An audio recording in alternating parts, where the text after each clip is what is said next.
Hoy por hoy, todos los yacimientos y recursos del país le pertenecen constitucionalmente al Estado. Y si hay empresas extranjeras explotándolos, no significa que sean los dueños de ese recurso o territorio. Estas transnacionales solo son servidores del Estado. ¿Pero alguna vez te imaginaste que una empresa extranjera sea la propietaria absoluta de un territorio peruano con recursos abundantes como el petróleo? Esto sucedió. Se trata del caso de La Pampa, La Brea y la Quebrada Pariñas. La Brea y Pariñas es el nombre de un yacimiento petrolífero ubicado en la provincia de Talara, en el departamento de Piura. En 1888, el dueño de los terrenos de esta mina decide venderlos a la empresa anglo-estadounidense London Pacific para que ésta tome potestad de explotar el lugar. Ese mismo año, el gobierno del entonces presidente Andrés Avelino Cáceres había dispuesto que el juez de Paita ordene hacer una medición para saber el número de hectáreas del yacimiento. Luego del cálculo, el juez de Paita informó que habían 10 pertenencias de 1 hectárea cada una, las cuales fueron inscritas en el Padrón de Minas de Lima. La ley señalaba que la empresa London Pacific debía pagar un impuesto anual de 30 soles por cada pertenencia, es decir, 300 soles en total. Esa suma se pagó con normalidad hasta que en 1911 se descubre que había más territorio que la empresa estaba explotando sin pagar impuesto. Ante esto, se mandó a medir nuevamente la propiedad, encontrando esta vez nada menos que 41.614 pertenencias. Esto significaba que London Pacific no debió pagar 300, sino más de 1.200.000 soles anuales por cada uno de los 23 años que explotó la mina. La empresa se negó a pagar la millonaria suma y en 1914 vendió los terrenos con la deuda a la International Petroleum Company, IPC.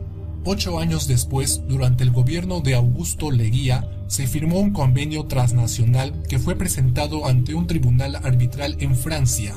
A este acuerdo se le llamó el Laudo de París. Pero, por increíble que parezca, este convenio no obligaba a la IPC a pagar la deuda, sino que además la beneficiaba exonerándola de otros impuestos. Cuando ingresó al poder Fernando Belaúnde Terry en 1963, logró que el Congreso apruebe una ley para declarar nulo el Laudo de París, y es allí donde el gobierno inicia un trato con la IPC que consistía en que todos los campos petroleros pasarían a ser propiedad del Estado a cambio de condonar gran parte de la deuda de la IPC. Este compromiso se firmó mediante el Tratado de Talara el 13 de agosto de 1968 y supuso el fin del problema de La Brea y Pariñas. Sin embargo, los inconvenientes volvieron cuando se conoció las condiciones que la IPC había impuesto para firmar el acta, el cual fue un documento que resultó ser un borrador nada más. Y el momento cumbre del escándalo estalló cuando se denunció el extravío de una página 11 en el contrato de precios del petróleo. Esto fue la excusa perfecta para que un grupo de oficiales del ejército, encabezados por el general Juan Velasco Alvarado, realice un golpe de estado ese mismo año. El nuevo gobierno se encargó de expulsar definitivamente a la IPC del país, pero no le cobró la deuda que tenía desde 1924 con el Estado, la cual ascendía a nada menos que 690 millones de dólares.